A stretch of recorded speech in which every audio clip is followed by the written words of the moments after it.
One word that comes to mind for me with Adelaide strikers is consistent. They've always performed consistently well. They've made the finals very regularly, and they won the BBL in 2017-18. So they're just always very consistent. They've always got a well-balanced squad, and this year's no exception.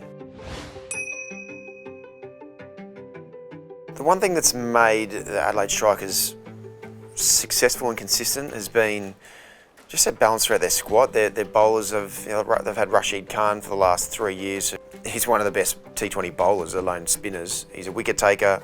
He also doesn't go for many runs, so he's the ultimate T20 bowler. We've got Billy Stanlake, who's a very skillful fast bowler, bowls in the 150 Ks. He's about 6'8" or something like that, so he gets good bounce and can swing the new ball as well. The one person they're going to miss this year is Ben Lachlan. He's been the core to their bowling strength, so they're going to have to try and find a way to be able to replace him.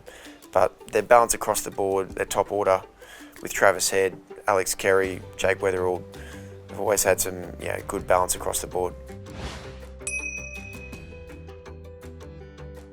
My gun players for the Adelaide strikers is Alex Carey as an opening batsman and keeper. He's one of the best batsmen in Australia at the moment, in the shorter format anyway, with what we've seen. Jake Weatherall, he's done incredibly well at certain times for the Adelaide strikers. And Rashid you can never go past Rashid Khan.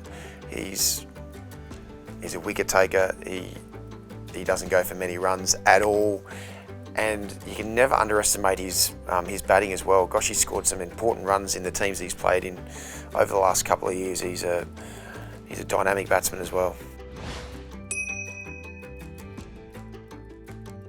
Yeah, my captain for my 11 circle would be Alex Carey. He's in the thick of it as an opening batsman. He's one of our best short formats batsmen in Australia at the moment. As a wicket keeper, he's always in the thick of the action as well. He run outs and catches, so he'd be someone. He'd definitely be a captain. He's always in the middle of it.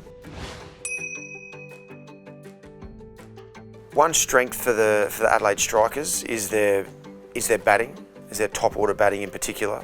If their top order fires, they normally do really well with Alex Carey, Jake Weatherall, Travis Head, and also Cameron White coming in this year as well. But their one weakness is their middle order.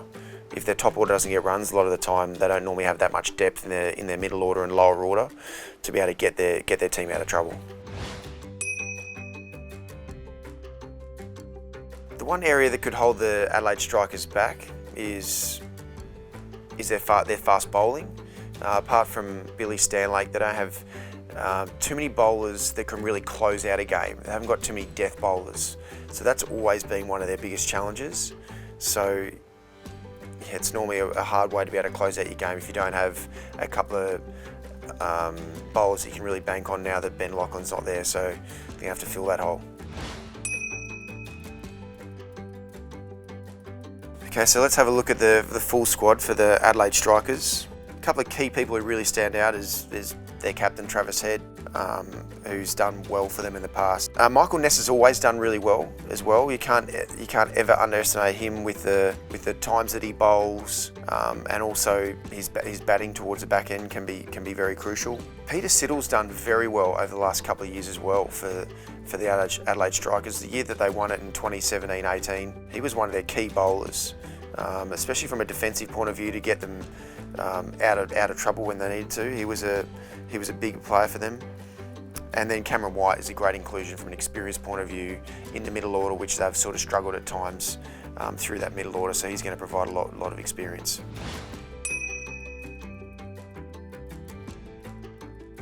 The Adelaide strikers, with the squad they've got this season, I think they'll finish more middle of the table, probably around 5th or 6th, especially if Alex Carey isn't available because of Australian duties in the shorter formats. He's going to be a huge player that they'll lose. So yeah, I'm thinking about middle of the table. Play with me on my 11 circle.